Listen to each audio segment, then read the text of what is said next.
C'est 1 400 € Xavier Breton. Merci, Monsieur le Président. Oui, je voudrais dire aux membres du gouvernement et au groupe socialiste, s'ils veulent faire un débat avec François Fillon, il va y avoir la campagne présidentielle pour le faire, plutôt que de prendre en otage les questions au gouvernement de manière scandaleuse.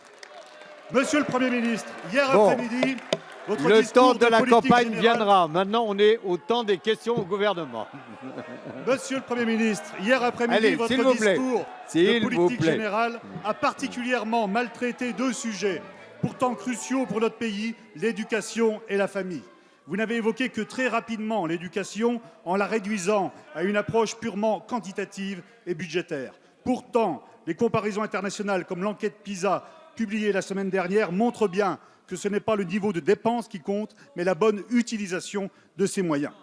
De plus, votre vision égalitariste de l'éducation vous empêche de promouvoir les valeurs de l'effort et du mérite. Et c'est cette même vision égalitariste qui conduit au grand bond en arrière de ces dernières années, comme la remise en cause de l'aide personnalisée à l'école, comme l'affaiblissement des savoirs fondamentaux ou comme la réforme des rythmes scolaires ou du collège.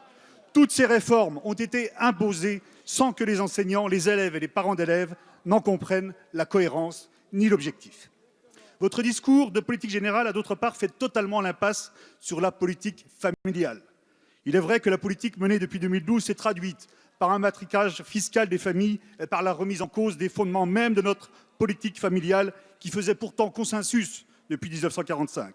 Les résultats de cette politique catastrophique ne se sont pas fait attendre. Pour la première fois depuis longtemps, la natalité est en recul dans notre pays. Alors, Monsieur le Premier ministre, vous aviez hier l'occasion de renforcer l'éducation et la famille, de les replacer au cœur de notre société comme étant des priorités. Pourquoi ne l'avez-vous pas fait?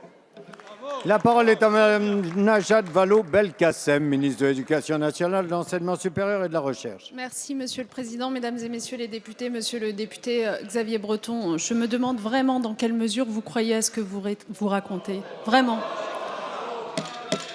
Dans quelle mesure est-ce que vous croyez sincèrement que l'enquête PISA 2015 vient évaluer la politique actuelle du gouvernement alors qu'elle porte sur des enfants de 15 ans et donc sur la scolarité qui a été la leur entre 2006 et 2013?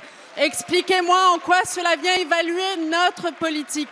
Oui, l'enquête PISA, cela a été suffisamment dit, a donné de mauvais résultats. Mais ces mauvais résultats, ils sont à lier très directement à la politique qu'a conduite la droite pendant 10 ans de suppression de la formation des enseignants, de suppression de 80 000 postes dans l'éducation nationale et de sacrifice de l'éducation. Depuis 2012 et l'OCDE, qui vous intéresse tant que ça, l'a dit explicitement, et je le répète, ces mots. La politique conduite depuis 2012 va dans le bon sens en matière éducative. Pourquoi? Car nous avons recréé des postes. La meilleure façon de réduire les effectifs par classe et donc d'accompagner de façon plus individualisée les élèves, c'est d'avoir le nombre de professeurs nécessaires. Car nous avons recréé la formation des enseignants, ce qui les rend plus efficaces. Car nous avons remis en place la préscolarisation des enfants de moins de 3 ans, que nous avons installé plus de maîtres que de classe à l'école primaire pour accompagner les difficultés dès qu'elles apparaissent, que nous avons fait la réforme du collège pour améliorer les apprentissages. Mais Monsieur Breton, vous ne voulez pas qu'on vous parle de votre candidat à l'élection présidentielle et pourtant, qu'y a-t-il derrière son projet de suppression de 500 000 postes de fonctionnaires?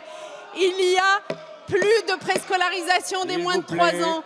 Il y a plus de professeurs supplémentaires pour aider les élèves en difficulté. Il n'y a plus d'aide et il y a le nouveau sacrifice pour l'éducation nationale. Alors soyons sérieux. Rendez-vous en 2021.